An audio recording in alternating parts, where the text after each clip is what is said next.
Fala, meu querido, chegamos com mais uma questão aqui da prova da PUC de São Paulo. Questão é essa que fala sobre termometria. Questão aí que vai envolver também conceitos de calor, para que você saiba definir com cuidado o conceito de calor. Enfim, a gente vai chegar à resolução dela com bastante tranquilidade para você poder cada vez mais estudar física com a gente, estudar termometria, a parte da termologia comum geral.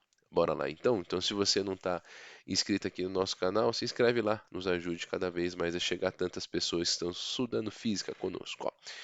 Estou falando de um médico inglês que ele mede a temperatura de um paciente com suspeita de infecção e obtém no seu termômetro químico clínico o valor de 102,2 Fahrenheit. Beleza, então aquela questão clássica de conversão de temperatura. Por que que eu vou fazer isso, né? É uma questão que tem uma certa interdisciplinaridade aqui, porque não basta só saber fazer a conversão de temperatura. É preciso também saber que uma pessoa que está com febre, a gente está acostumado a saber a temperatura em Celsius, né? Nós que moramos aqui no Brasil, falamos que a temperatura comum, sabemos o padrão de temperatura para uma pessoa estar com febre é de 36 graus e meio. Né? Acima desse valor já pode ser considerado febril. Então, o que que a gente vai ter que fazer? Converter isso aqui, essa temperatura em Fahrenheit para Celsius, e vamos fazer isso. Ó. Você pode fazer aqui para perguntar se ele está preocupado com o paciente, ele vai estar preocupado se a temperatura for maior que 36,5. Então, você pega essa temperatura, aquela equação clássica, né, de conversão de temperatura, que você aprende lá muitas vezes até antes do ensino médio, no Fundamental 2, mas que ela vai te caminhar com você por um longo tempo.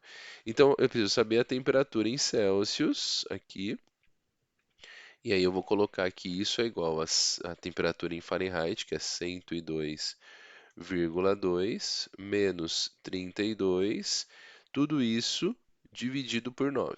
Fechou? Ó. Então, o que que eu fiz? Eu só substituí a temperatura em Fahrenheit para achar essa temperatura em Celsius.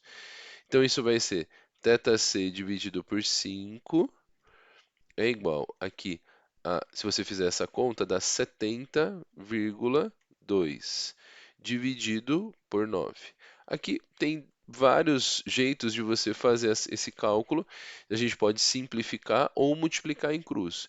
Se você simplificar aqui o 70,2 dividido aqui por 9, isso vai dar, já fiz a continha aí, depois você confere comigo, 7,8, tá? 9 vezes 7,8 dá 70,2 certinho.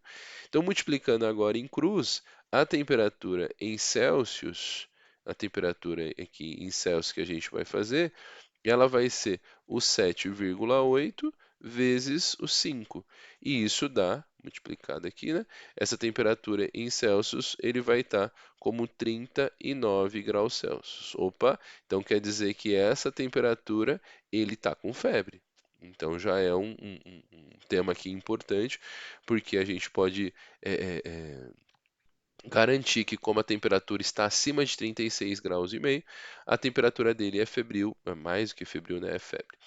E tem ele motivo de preocupação com o paciente? Aí a resposta dele é sim, e aqui a gente pode colocar assim, pois sua temperatura aqui é maior do que 36 graus e meio. Sua temperatura é maior que 36 graus, é maior, vamos anotar aqui com cuidado, é maior que 36 graus e meio. Lembrando que 36 graus e meio é o grau Celsius, tá?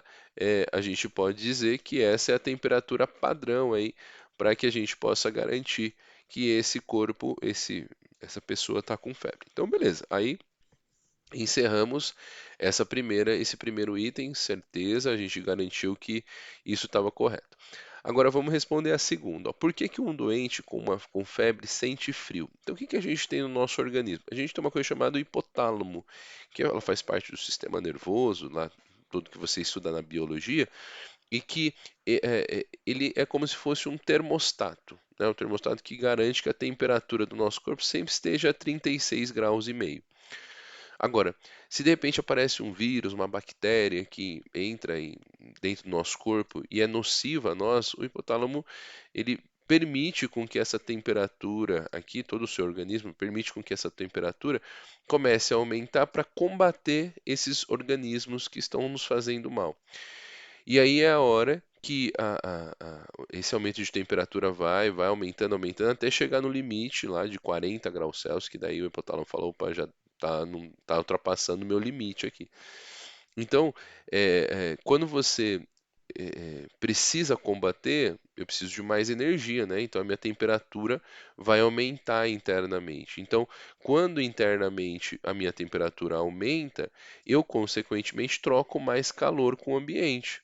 Uma vez que imagine que uma temperatura a 36 graus e meio eu troco uma certa quantidade de calor com o meio ambiente, mas a 39 eu troco muito mais modo de dizer, eu troco mais do que a 36 graus e meio.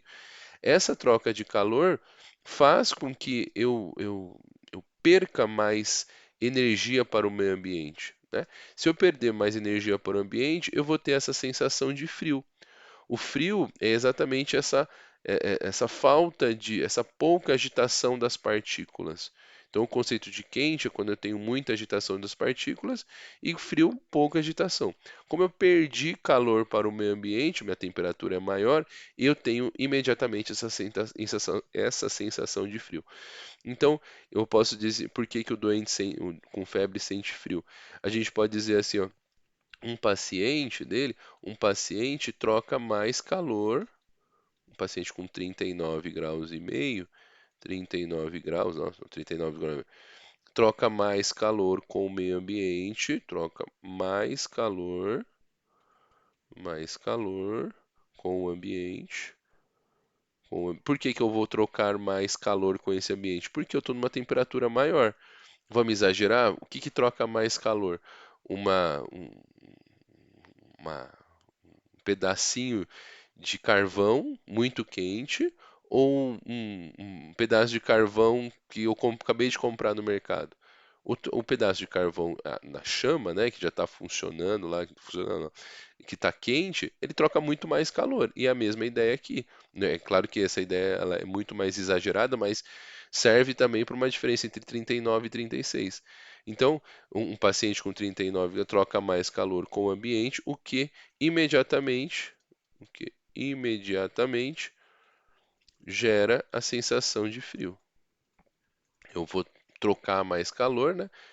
Imediatamente uma sensação de frio. Sensação de frio. Sensação. Como nós temos um sistema nervoso muito apurado, essas pequenas variações já promovem essa sensação de frio aqui. E aí ele, além disso, o conceito de físico de calor, né? A gente fala que calor, então definindo aqui, calor é a energia térmica, é uma forma de energia térmica,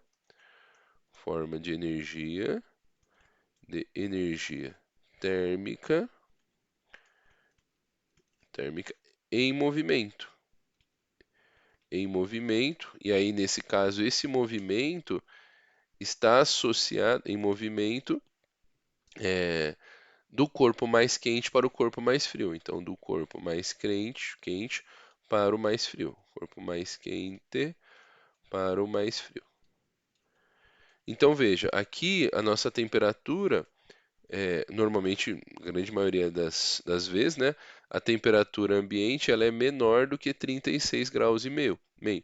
Então, o corpo humano, ele sempre perde calor para o ambiente. Então, eu preciso ter a história do hipotálamo que consegue regular e manter sempre a 36,5 e o ambiente está fora, está a 20, 15 graus Celsius, e mesmo assim o meu corpo não baixa essas temperaturas. É diferente dos pecilotérmicos, né? Esses pecilotérmicos, eles se adaptam à temperatura do ambiente. Nós não, nós seres humanos, nós mantemos essa temperatura e vamos perdendo calor. E aí perceba que esse calor, que a gente definiu, é uma forma de energia térmica em movimento do corpo mais quente para o mais frio, do nosso corpo para o ambiente, e a gente vai perdendo calor para o ambiente, vai perdendo essa forma de energia. Num paciente de 39 graus, ele troca mais calor, porque ele vai estar mais quente, para o corpo, para o ambiente que está mais frio. Então a troca é mais rápida e aí, consequentemente, eu sinto frio na hora que eu aumento muito a minha temperatura. Então essa é a questão aí, a gente definiu para você o conceito de calor e também chegamos na temperatura de 39 graus para você. Beleza? Então mais uma questão aí da PUC de São Paulo falando sobre termometria.